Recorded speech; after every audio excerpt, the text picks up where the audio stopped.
Good evening, everyone. Welcome to Stinchfield. What you're looking at on your screen there, Debbie Wasserman Schultz, a Democrat, they are debating the package that would open up the government. Finally, we are expecting a vote on this within the hour, but Democrats have all kinds of tricks up their sleeves to try to slow this thing down. House Democrats, that is.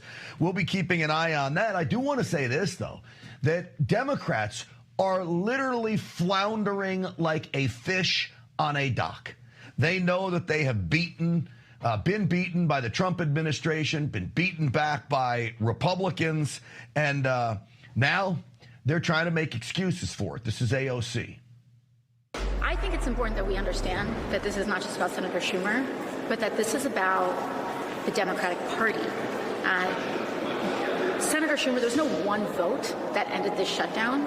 We are talking about a coordinated effort of 8 senators with the knowledge of Leader Schumer voting to break with the entire Democratic Party in exchange for nothing. She just said it.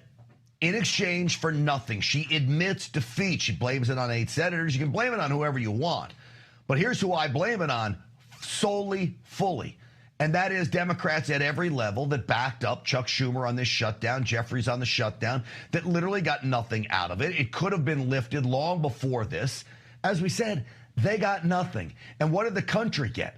The country got a lot of headaches and money lost. Travel headaches and financial headaches. Now, the Democrats do still have an effort underway. They want to pass Obamacare subsidies, these COVID-era subsidies, extra subsidies on Obamacare passed during COVID to ease the pain of the Democrats basically forcing you out of your workplace during COVID.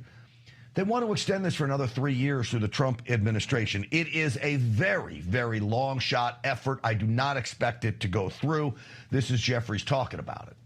Decade after decade, century into century, have always fought to make life better for everyday Americans and to protect the health care and enhance the health care of the American people. That's the continuing and enduring legacy of the Democratic Party. Look, here's what the Democrats did, yelling and screaming about Obamacare. They raised awareness to the American people that Obamacare, quite frankly, sucks. It's too expensive. Insurance companies take advantage of the federal government. We're losing money hand over foot. And the people don't really get very good insurance. It's a COVID-era subsidy. It's got to go away. People are back to work. COVID is over. It's that simple. But again, this is just another effort to delay from a group of very delusional Democrats. Here's a Democrat congresswoman from Illinois. I'd like to see it voted down. I want it voted down, and I think we got to go back to the drawing table. Look, the ACA tax credits are about to expire, and as it is, we have 11 hospitals in Illinois that are about to close because of what the president calls the big, beautiful bill. I call it the large, lousy law. So, as you can tell from listening to him, how bitter he is, this is Trump derangement syndrome at its worst. They're willing to shut America down. They're willing to harm us financially. They don't care about us.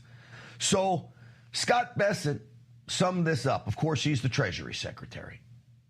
Well, Brian, it's the Democrats tried to stop President Trump. They couldn't stop him in the courts. They couldn't stop him with the mainstream media. So they shut down the government. And they've taken the mask off. Ezra Klein in the New York Times yesterday actually said this was never about health care. This was about President Trump and his totalitarianism.